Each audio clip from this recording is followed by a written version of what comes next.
और हम देखने वाले हैं मैनेजमेंट, इंट्रोडक्शन ऑफ मैनेजमेंट क्या होता है। ठीक है, तो management is understood different ways by different people. ठीक है, economics regard it as a factor of production. Means हर एक पर्सन का अपना एक व्यू है मैनेजमेंट के टूवर्ड। जैसे इकोनॉमिक्स बोलेगा कि ये एक फैक्टर ऑफ प्रोडक्शन है, सोशियोलॉजिस्ट का अपना एक व्यू होगा कि ये एक क्लास और ग्रुप ऑफ पर्सन्स है जो प्रैक्टिस करते हैं मैनेजमेंट। ठीक है, इट एज ए प्रोसेस। ठीक है, जो एक क्लास या ग्रुप होगा पर्सन्स का जो प्रैक्टिस करेंगे मैनेजमेंट एज ए प्रोसेस, एक सोशियोलॉजिस्ट के अकॉर्डिंग। ठीक है, for our understanding management may be viewed as a what a manager does in a formal organisation to achieve the objective.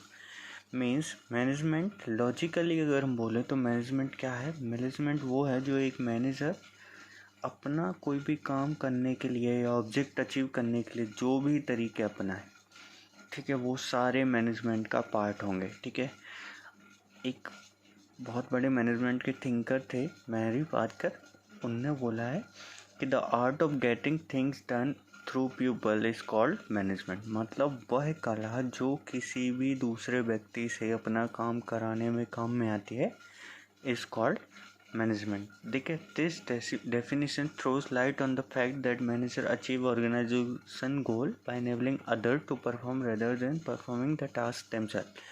मतलब इस डेफिनेशन से हमें ये पता चलता है कि जो मैनेजर्स होते हैं वो बेसिकली फोकस करते हैं किसी दूसरे व्यक्ति से काम कराने, ना कि वो खुद काम करते हैं, बल्कि उनका एक प्लान्ड मैनर में काम कराने का एक अपना एक वे होता है जिसको वुड बी कॉल्ड मैनेजमेंट। ठीक है, तो मैनेजमेंट के अंदर आता क्या है? तो मैनेजमेंट के अंदर आती हैं बहुत सारी activities, wide varieties of activity जो सिंगल डेफिनेशन के अंदर कैप्चर नहीं होती हैं। ये बहुत सारे अलग अलग तरीके होते हैं, तो हम इनको सबको मिलाएं तो मैनेजमेंट बनता है। तो इसीलिए मैनेजमेंट की बहुत सारी डेफिनेशन है अलग अलग ऑथर्स के द्वारा, कोई एक फिक्स डेफिनेशन नहीं है। ठीक है, एक बहुत ऑथर हुए बहुत फेमस मैनेजमेंट के लिए, जेम्स ए.एफ. स्टोनर। ठीक है, उनकी एक डेफिनेशन है कि management is the process of planning, organizing, leading and controlling the effort of organization member and of using all other organizational resources to achieve stated organization goal। तो basically management एक process है जो क्या क्या चीज़ include करती है? Planning, कैसे हम काम को करें, ऑर्गेनाइजिंग, उसको व्यवस्थित करना, लीडिंग, फ्रंट मतलब लीड करना उस चीज़ को, और कंट्रोलिंग मतलब बीच में कुछ प्रॉब्लम आए तो उसको कंट्रोलिंग करें। ये सारे एफर्ट को प्रॉपर वे में यूज़ करके जो ऑर्गेनाइजेशनल गोल है हमारे उनको अचीव करना इज कॉल्ड मैनेजमेंट।